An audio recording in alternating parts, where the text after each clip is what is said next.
Alright, so we have ahead of us a ratio and a repeated identity question. A fruit stall sells 3 types of fruits. 3/5 of the fruits in the stall are apples, which means 3 units will be for apples out of a total of 5 units. The ratio of the number of oranges to the number of pears is 1:2. So this is O is to P, and these are the 3 different types of fruits, right? Apples, oranges, pears. What is the ratio of the number of apples to the number of pears? That is the question. Now, from the first fraction, we know that out of 5 units, 3 units are apples. So 5 minus 3, this will give us 2 units.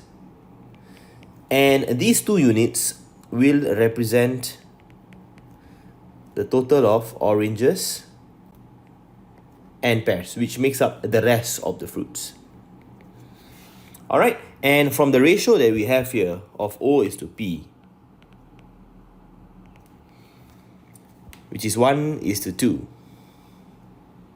we can find the total of oranges and pears, which is 3, which now is different from what we have earlier on. So this 3 and this 2 has to be made the same.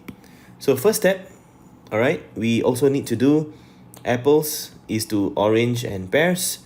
So at the start, 3:2.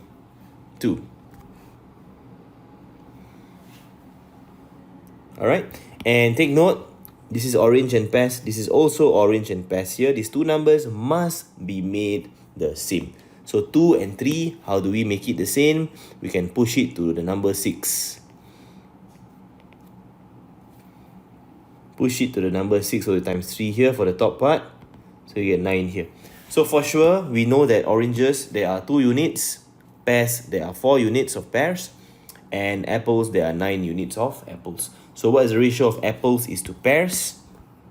Apples is to pears. It will be 9:4. Final answer for this question.